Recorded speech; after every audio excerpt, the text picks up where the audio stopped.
Salmo 103, del 11 al 18. Leemos con la ayuda del Señor. Dice: porque como la altura de los cielos sobre la tierra, engrandeció su misericordia sobre los que le temen. Cuánto está lejos del oriente del occidente, así hizo alejar. Diga conmigo, alejar. Otra vez, alejar. Amén. Alejar de nosotros nuestras rebeliones. Como el Padre se compadece de los hijos, se compadece Jehová de los que le temen. Porque Él conoce nuestra condición, se acuerda que somos polvo. El hombre, como la hierba son sus días, florece como la flor del campo, que pasó el viento por ella y pereció, y su lugar no la conocerá más. Mas la misericordia de Jehová es de la eternidad hasta la eternidad. Diga conmigo, desde la eternidad hasta la eternidad, sobre los que le temen. Amén. Y su justicia sobre los hijos de los hijos, sobre los que guarden su pacto y los que se acuerden de sus mandamientos para ponerlos por obra.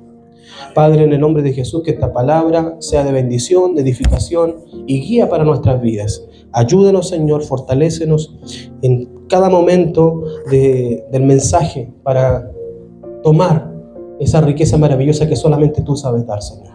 Bendice nuestro corazón, nuestros oídos, nuestra mente, para estar atentos a lo que tú quieres decirnos el día de hoy.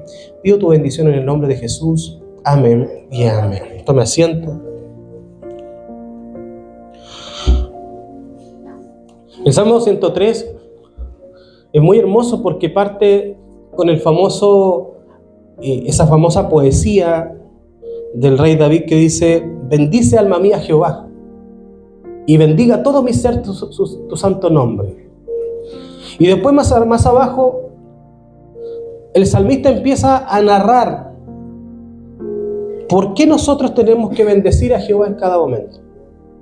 Por eso que dice: es el que sacia de bien tu boca, el que me colma de favores, el que rescata del hoyo de tu vida.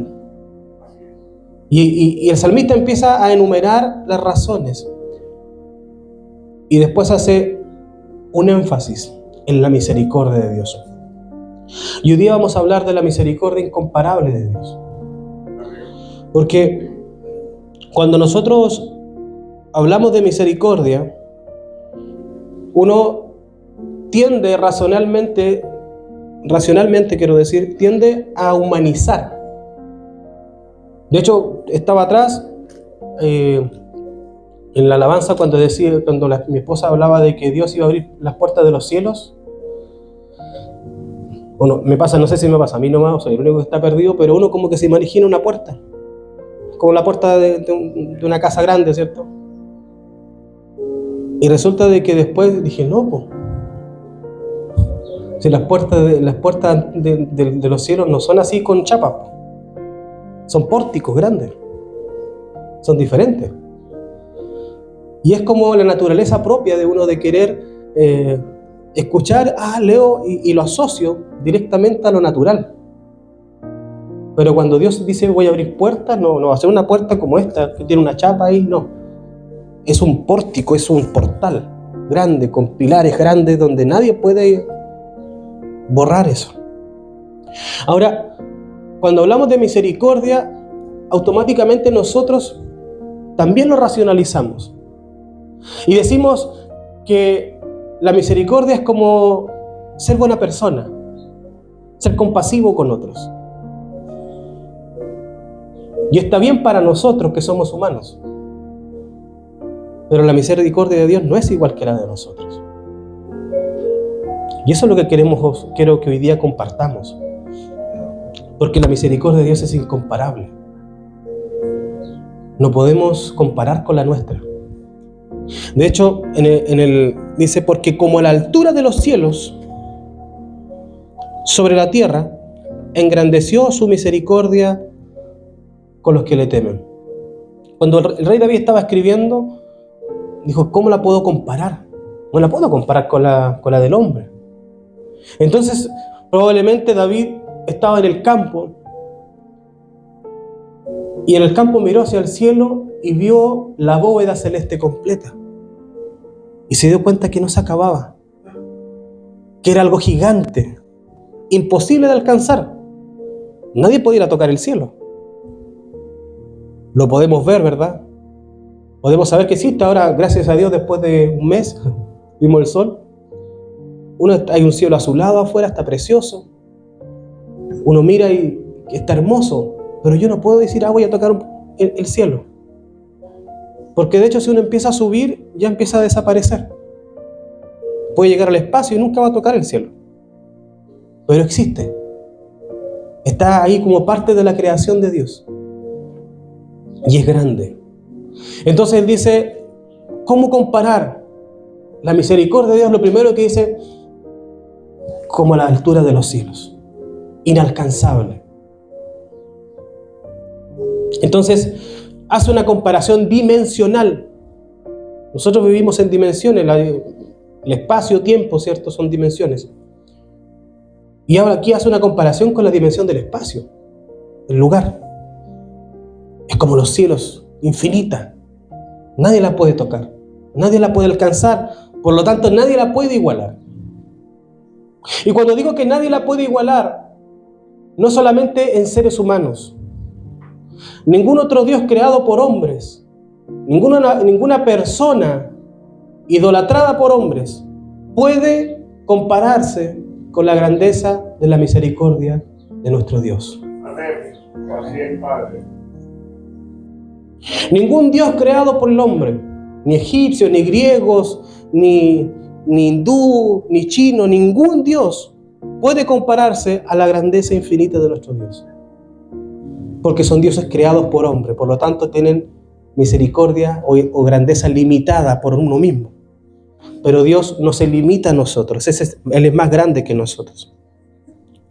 Entonces, David, para poder tener un punto de referencia, dice, para poder entenderla de alguna manera, la misericordia de Dios es como el cielo. O sea, es infinita, inalcanzable. ¿Sobre quiénes? Sobre los que le temen.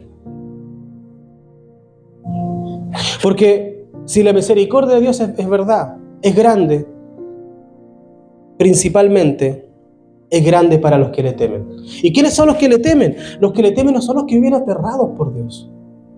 No son aquellos que viven así como, Dios me está mirando, así, me va a encontrar. No quiero que me vea porque si no me va a castigar. No es así, no es miedo. El temor de Dios es reverencia. El temor de Dios es respeto. El temor de Dios es saber que hay un Dios que está sobre mí. El temor de Dios es saber que yo no puedo engrandecerme porque hay un Dios que es superior a mí, es superior a mi inteligencia, es superior a mis conocimientos, es superior a mi entendimiento, es superior a mi humanidad, es superior a mis recursos, es superior a todo.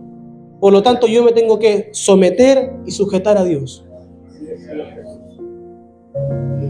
Y si me equivoco, peco, a lo mejor me rebelo con Dios, ¿qué es lo que tengo que hacer? El temor de Dios lo que tiene que hacer en nosotros es decir, ok, me equivoqué. Señor, reconozco que me equivoqué. Eso es temor. Porque nosotros somos seres humanos y fallamos y nadie nos puede decir, oye, ¿por qué te equivocaste? ¿Por qué? Porque todos pecamos. Pero cuando nos damos cuenta y cuando el Espíritu de Dios nos da luz, nos da claridad del pecado, de la falta que hemos cometido, nuestra actitud de temor es arrepentimiento. Debemos pedirle perdón a Dios. Señor, la embarré, pequé, hice lo que tú me dijiste que no hiciera, lo hice. Ayúdame. Eso es temor. ¿Qué es lo que no es temor? Lo contrario. Pequé, hice mal y después, total. Ya me cansé de Dios y todas esas cosas. Eso no es temor. Pero cuando uno siente en el espíritu que falló, se entristece, tiene tristeza interior, estamos con temor. Si hoy día te estás preguntando si realmente eres temeroso de Dios o temerosa de Dios, la mejor evidencia es cuando uno comete un error y siente tristeza, siente angustia en su corazón. Si la sentimos es porque somos temerosos, porque tenemos un remordimiento, como que algunos llaman la conciencia, está ahí.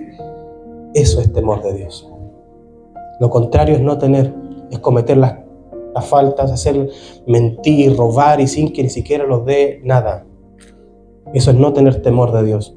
Pero si nosotros nos equivocamos y de repente reaccionamos y decimos estoy mal, hice mal, y viene una tristeza, viene como decía antiguamente, un compungir, una cosa interna que nos da tristeza, pena, entonces somos temerosos. Por lo tanto, si somos temerosos, la misericordia de Dios está sobre nosotros. Amén, amén, así es, Padre. Un aplauso a Dios por eso.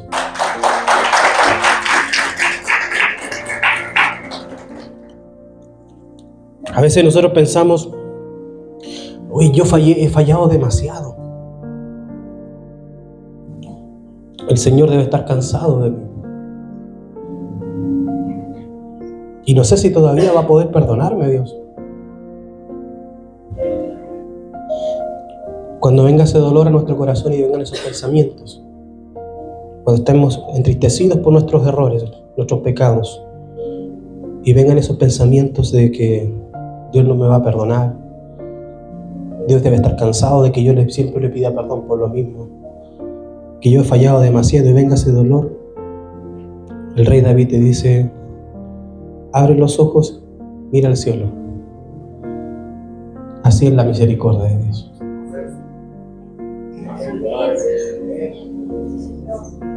Infinita. Nada la puede alcanzar. Si tu pecado es grande, la misericordia de Dios es mayor. Si tu fracaso es profundo, la misericordia de Dios es más grande. Si tu pasado puede ser doloroso, la misericordia de Dios es más grande que tu pasado. Él puede sacar todo eso y restaurar todas las cosas. No pensemos que nuestro Dios es un ser humano. Dios es infinito. Ahora, en el verso 12, dice algo precioso. Dice, cuanto está lejos del occidente, así hizo Dios alejar de nosotros nuestras rebeliones. Aquí el rey David hace otra imagen, pone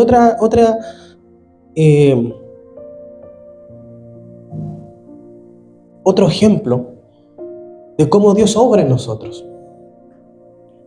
Cuando nosotros pecamos, fíjense en este detalle, cuando nosotros pecamos,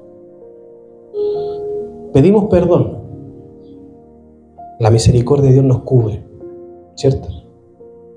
Y cuando nos cubre, el pecado para Dios no queda ahí. Hagamos cuenta que este es mi pecado, lo tengo aquí. Pedí perdón, lo saco de mi vida, pero lo dejo aquí al ladito, como recordándolo, como para que me siga martirizando. Pero para Dios no funciona así. Dios dice que Él alejó de nosotros lo más lejos posible nuestras rebeliones. O sea, cuando pecamos, Él tomó nuestros pecados y los arrojó al infinito, donde Él no tuviera memoria, para que fueran borrados. Por eso, cuanto más lejos está el oriente del occidente, es como el este del oeste. Uno está para allá y el otro está para el otro lado. Es infinito. Nunca se van a poder tocar. Nunca se van a poder alcanzar. Si uno va en una dirección y el otro va en otra dirección, obviamente me va a decir, no, pero es que la tierra es curva, da vuelta y se van a encontrar al otro lado. No, pero figurativamente, si uno va hacia la derecha y si el otro va hacia el otro lado, nunca se van a topar. Nunca. Porque cada vez se van a ir alejando más. Cada paso que dan se van a ir alejando uno del otro. Cada paso que van. Entonces Dios lo que hace, toma nuestra rebelión y la aleja de nosotros lo más posible. Tu pecado Dios lo tomó y lo alejó de ti. Por eso que cuando el enemigo viene a nosotros a recordarnos, a refregarnos nuestros errores, a refregarnos nuestros pecados por los cuales nosotros nos arrepentimos, nosotros tenemos que decirle al enemigo: cállate la boca, porque el Señor alejó mis rebeliones de mí. Él no es quien que las venga a recordar. Él no es quien para que nos venga a refregar en la cara nuestras faltas. Porque nuestro Dios la perdonó, y cuando la perdonó la dejó ahí como recordatorio. La alejó nuestra rebelión lo más lejos posible para que no nos afectara más, para que no nos hiciera más daño, para que no siguiera atormentando nuestras vidas. Porque el pecado suficiente daño causó, suficiente problema causó en nuestras vidas, como para que después Dios la deje al lado martirizándonos a nosotros. Por eso es que la tomó y la alejó lo más lejos posible de nosotros. El único que quiere traernos a memoria eso es el enemigo. Y cualquier persona que venga a enrostrarnos un pecado por el cual nosotros ya nos arrepentimos, no es otra cosa que a veces está siendo usado inconscientemente, puede ser, por el enemigo para atormentarnos. Y en ese momento nosotros tenemos que decirle: esto no me va a afectar porque el Señor alejó de mí esto. Toda obra del enemigo, toda obra del pecado se fue. Cuán lejos está el oriente del occidente, así Dios hizo alejar de nosotros nuestras rebeliones.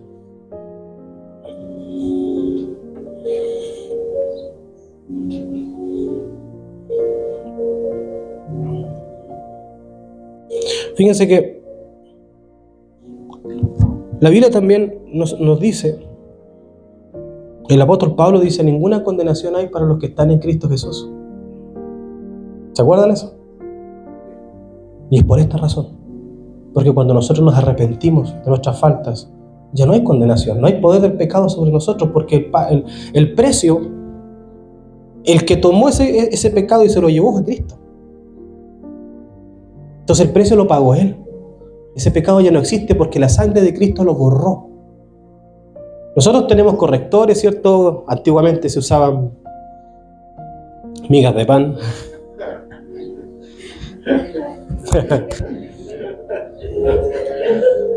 ¿Se acuerdan, no? El carnet así. Cuando se acababa la goma en la casa y teníamos que hacer tareas y teníamos unos grafitos, ¿qué nos pasaba la mamá? Pescaba un pan miércoles, sacaba del corazón del pan un poquito, le hacía un lulito chiquitito, le decía: ya, bórralo, teníamos para el resto del semestre. Y no voy a hablar del pegamento porque el engrudo ya nadie lo conoce. Pero los jóvenes hoy día usan corrector, ¿cómo se llama? ¿No dicen liquid paper? ¿Le dicen ahora? No sé, ahora en inglés o algo así. Liquid paper, no sé. Nosotros ya pasamos al corrector. Eso que utilizan para borrar, elimina, ¿cierto? Y corrige para escribir encima.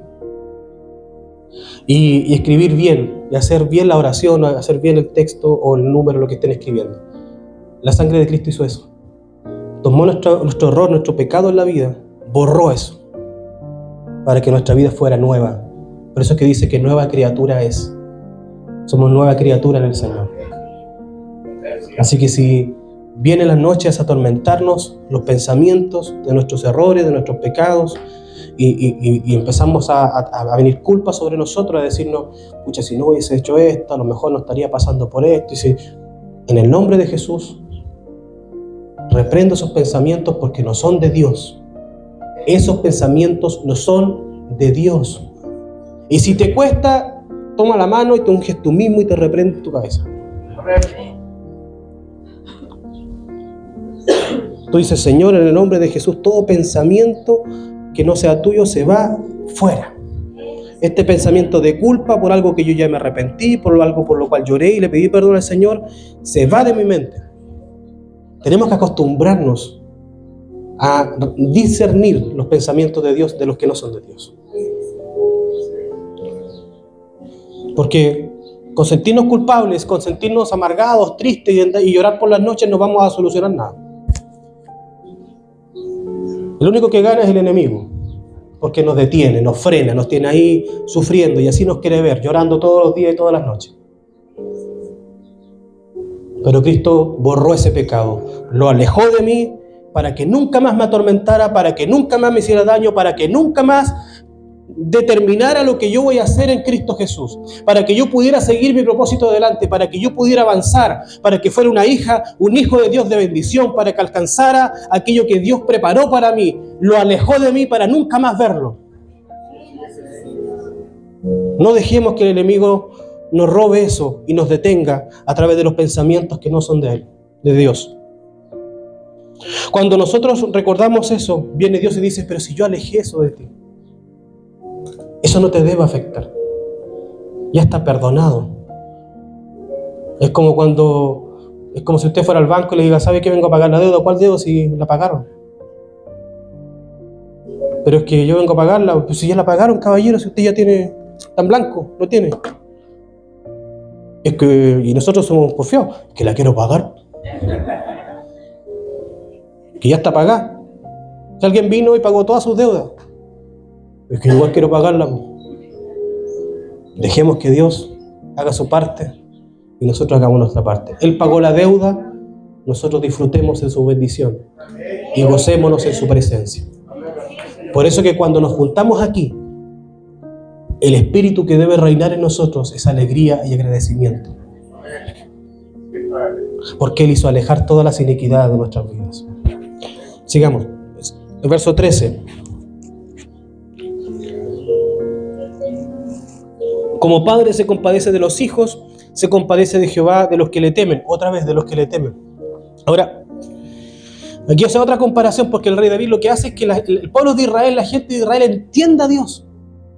Porque en mi cabeza a veces medito, mi esposa ve más series que yo bíblicas, ¿sabes? Yo agarro un capítulo, me aburro, veo otro, pero mi esposa es como, está ahí, está viendo David en todas las series que puede ver. Porque estudia la vida de David así. Y está bien, hay que usar a favor las cosas. Y en una imagen veo a un David que me gusta la serie, pero no me gusta el David porque es moreno, chico y es feo. Yo veo como el pastor, ¿cierto? Antes que me la tiren así. No, pero ese es más feo que yo, sí. Porque más encima chascón, así. Porque David le dice que David era rubio, era de buen parecer, ¿cierto? Lo único que me choca con esa serie. Pero en un momento lo veo en el campo a David cantando y veo que la gente se ríe. Y como que no entiende qué está pasando en la mente de ese hombre. Y se burla, ahí está el cantor. Estamos todos preocupados de la guerra y él cantando. Yo creo que David se sentía frustrado de no poder hacer entender a las personas la grandeza de su Dios. Yo creo que él se frustraba de encontrar las palabras correctas para que la gente entendiera lo grande que era Dios y no se limitara a su propio entendimiento. Entonces David, cuando componía su alabanza, porque los salmos son alabanzas que él compuso. Cuando él compuso el salmo, esta alabanza, yo creo que él estaba pensando en cómo le hago entender a estas personas lo grande que es Dios. Entonces él comparó con el cielo, comparó con el este y el oeste, distancia. Y ahora dice, ya, pero por si no les entra todavía. Así como el Padre se compadece de sus hijos, Dios se compadece de los que le temen. Volviendo a otra comparación para hacer entender a nosotros. Porque no solamente el pueblo de Israel, a nosotros también, lo grande que es Dios. Y no limitarlo a nuestro propio entendimiento. Fíjense que Dios es un buen Padre. Y aquí tenemos que ser sabios nosotros. Porque todos tenemos realidades distintas. Entonces unos, como lo dije al principio, tiende a asociar. Dice padre y uno se acuerda de su papá. ¿Cierto? Entonces en su papá uno puede ver atributos, defectos, a veces más atributos, a veces más defectos, o a veces simplemente no puede ver nada porque nunca lo conoció. Entonces cuando pasa eso le cuesta entender esto. Pero Dios hoy día dice, Él es el buen Padre No el Padre lleno de defectos, no el Padre que nunca estuvo conmigo, no el Padre que me decepcionó, sino uno bueno. Ese Padre que no se va, ese Padre que no se equivoca, ese Padre que no me juzga, ese Padre que no me mira en menos, ese Padre que nunca me va a dejar sin comida. Ese es nuestro Dios, un verdadero Padre.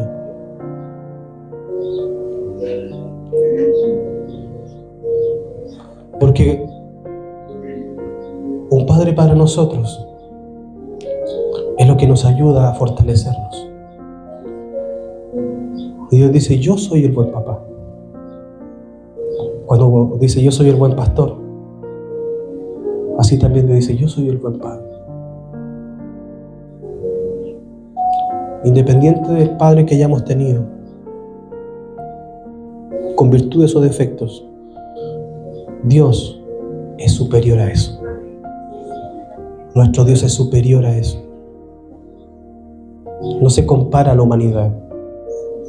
Él es bondadoso. Cuando Dios ve en nuestra vida que nos caemos, va hacia nosotros, nos toma y nos levanta, nos limpia, nos sacude el polvo, nos abraza, nos consuela y nos anima a seguir.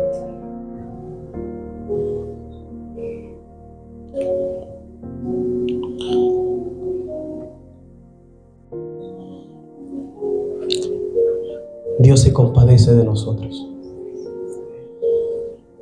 Él nos dice que está orgulloso de nosotros. Probablemente nunca recibimos esas palabras de parte de nuestros papás. Pero hoy día Dios viene a decirte que Él está orgulloso de ti. Que Él está orgulloso de que te has levantado. Dios está orgulloso de que sigas adelante. Él está orgulloso de que estés de pie. Si estás caído, caída, créeme que este Padre poderoso te va a levantar. Y te va a ayudar por el camino correcto. Te va a llevar por el lugar donde sí debes ir. No por un camino de error, sino por un camino de restauración y de alegría. No digo sin pruebas, porque los caminos tienen pruebas, pero sí vas a estar con Él de la mano, pasando cada una. Y con Dios nunca más te vas a sentir sola, ni abandonada, y nunca más te vas a sentir solo ni abandonado. Porque Dios cumple ese rol.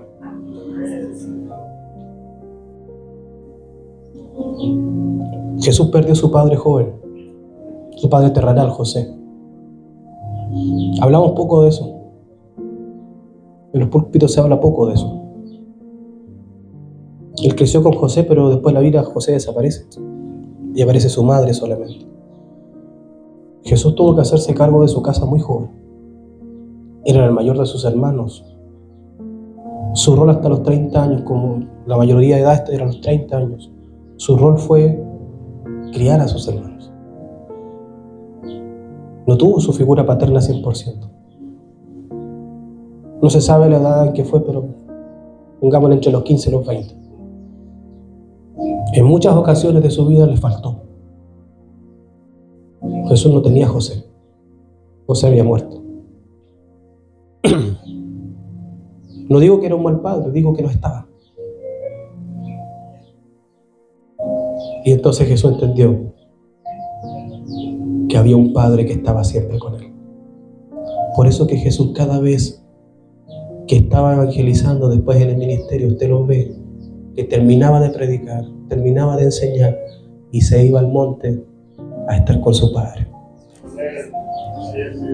Porque entendió que a lo mejor su padre terrenal no estaba, pero sí su padre celestial estaba siempre.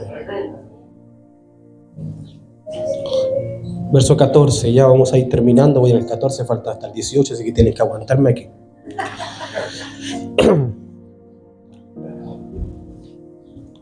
Porque Él conoce nuestra condición y se acuerda de que somos polvos.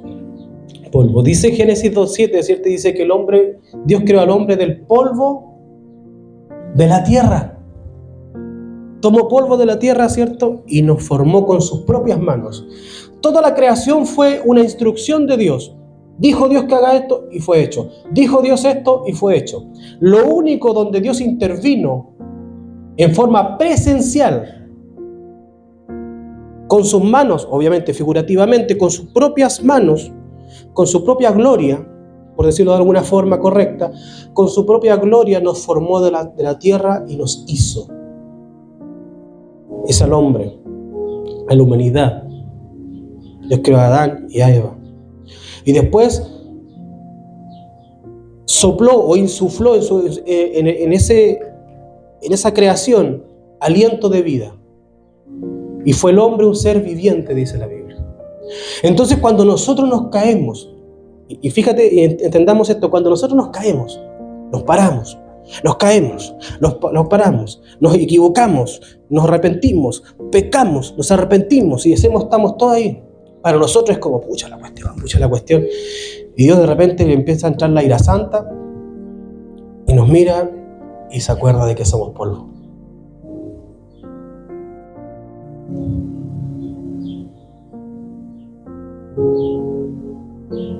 Así que cuando nos creamos algo, Dios nos está recordando de que no somos más que polvo. Y después lo dice, como la flor del campo, o sea, brotamos, en una semana después ya no estamos. Y a veces nosotros estamos tan preocupados de acumular cosas acá, de alcanzar cosas acá, que nos olvidamos de lo realmente importante. Y cuando fallamos,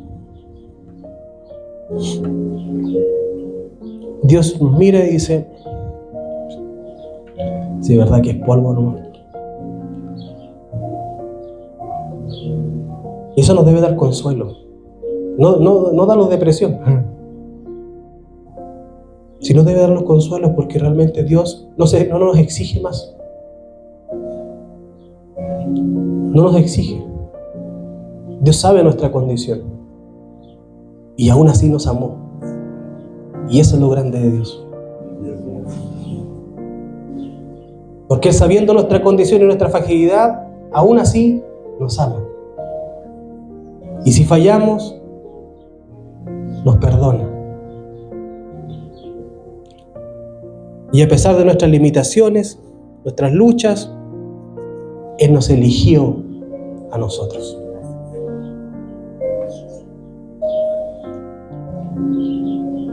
Por eso dice que si Dios es por nosotros, ¿quién contra nosotros? Entonces nunca nos sintamos más ni grandes, ni importantes, porque realmente somos la creación de Dios en barro. Como dice el profeta, vasijas en vasos de barro. Y gloria a Dios por eso, porque así su gloria se hace más grande, su obra es más poderosa. Y nos recuerda a nosotros que debemos ser siempre humildes en todas las etapas de nuestra vida. Debemos ser humildes en la abundancia y debemos ser humildes en la escasez. Debemos ser humildes en la salud y debemos ser humildes en la enfermedad. En todas las etapas debemos ser humildes y no creernos más de lo que somos. Ahora el verso 15 dice, el hombre como la hierba son sus días, florece como la flor del campo.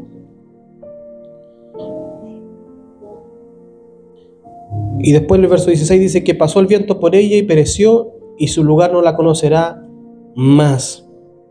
Nosotros debemos entender que la vida es temporal, nuestra vida es temporal. Estamos hablando de la misericordia de Dios. Nuestra vida es temporal, entonces Dios quiere que nuestra vida tenga una razón, tenga un propósito. Y la comparación con la flor no es una comparación cualquiera. Recordemos que Jesús utilizó una comparación muy parecida cuando Él dice: mirad a los lirios del campo, que ni aun Salomón, con todo lo que hizo, se pudo vestir igual. Entonces nosotros somos una creación hermosa para Dios. Temporal, sí, nuestro cuerpo, pero hermosa. Única. Cada uno de ustedes es único.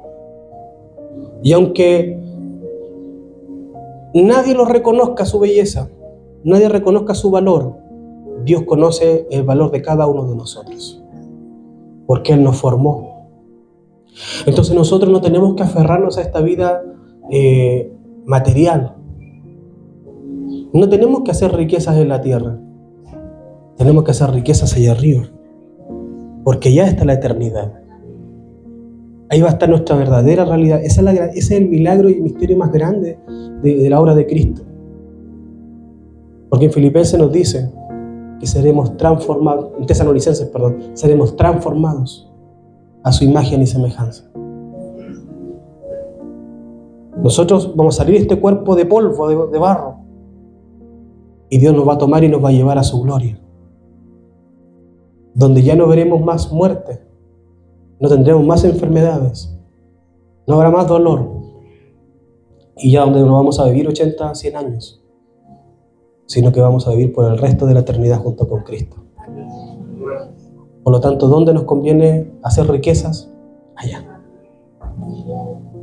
Porque acá nuestra vida no son más de 100 años. Y 100 años pasan volando. Volando.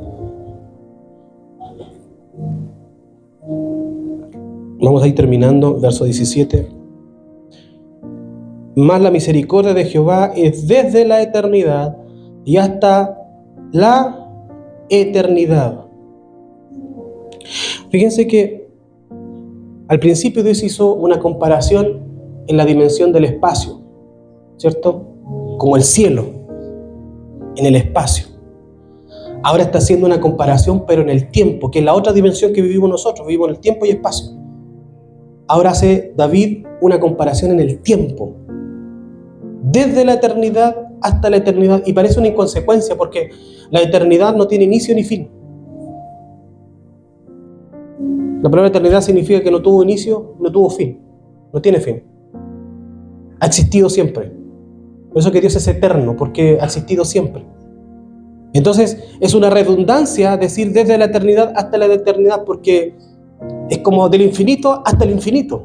Y más allá, dijo Toy Story.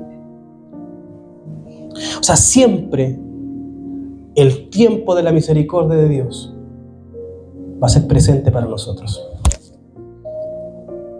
Al principio hablamos de que la eternidad de Dios, la misericordia de Dios era más grande que todas nuestras faltas, ¿cierto? Eso lo dijimos con la comparación con el cielo. Ahora, la misericordia de Dios es siempre presente en nuestra vida. Por eso es que la Biblia después dice que las misericordias se renuevan cada mañana. No creas que Dios ya se olvidó y no tiene tiempo para ti, para perdonarte. No creas que Dios ya dejó de ser misericordioso contigo. No creas que Dios ya te ha perdonado mucho y te ha ayudado tanto que ¿cómo me va a seguir ayudando? La misericordia de Dios hoy es nueva. Y la misericordia de hoy es distinta a la de mañana, porque mañana también es nueva. Es como el maná, todos los días es nuevo, es fresca y es suficiente. Diga conmigo: nuevo, suficiente. ¿Sabe lo que significa eso? De que Dios, cuando dice que Él renueva sus misericordias todos los días, cada mañana, hoy día hay misericordias nuevas para mí y son suficientes para lo que yo necesito.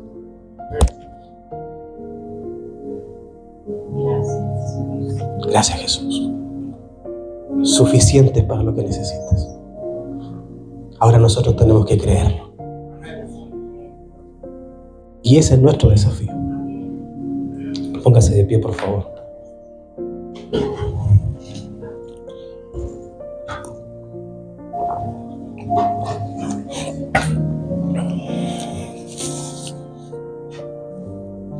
Vamos a cerrar nuestros ojos y vamos a decir, repite esta oración conmigo con fe.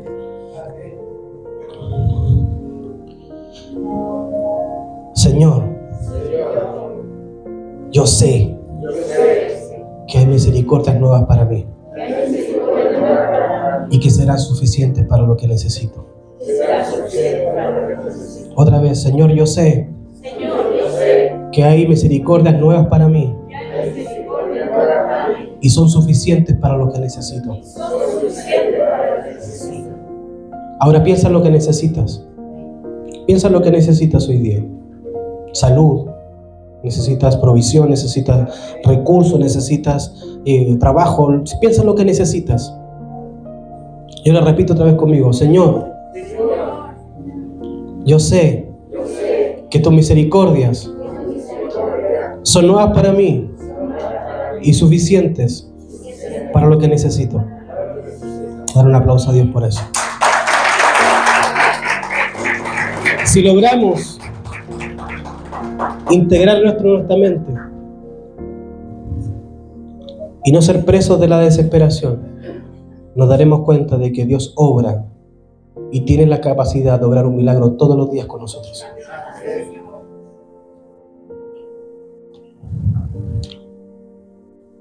Verso 17, la segunda parte, y para ir resumiendo ya. Su misericordia es de la eternidad y hasta la eternidad en aquellos que le temen, y su justicia sobre los hijos de los hijos. Ahora los que tengan hijos piensen en sus hijos. Los que no tienen, piensen por la fe en sus hijos. Cierra tus ojos. Piensa en tus hijos, tus nietos. Si no los tienes, piensa en los que Dios te va a dar. Piensa en ellos, en tu descendencia. Y te quiero decir algo, que lo guardes en tu corazón. La palabra del Señor dice que la justicia será de los hijos a los hijos.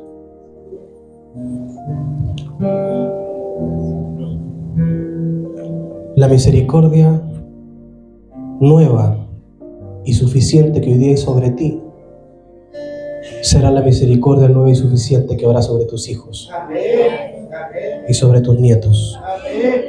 Porque Dios es un Dios de generaciones. Y si bien tú no le puedes traspasar la salvación porque es personal, sí puedes bendecir su vida y sí puedes traspasarle el evangelio de la fe para que las misericordias de Dios sean con ellos todos los días, así como son contigo. Pero no una misericordia esporádica, sino una permanente y perpetua. Si creemos que Dios todos los días hará cosas nuevas con nosotros, Dios se moverá todos los días con nosotros. Y si creemos que Dios se moverá con nuestros hijos, con nuestras generaciones, Dios se moverá con nuestros hijos de nuestras generaciones. Pero todo parte en un acto de fe de nosotros. Todo parte en que nosotros demos el paso de fe. Todo parte en que nosotros creamos que la palabra es verdad.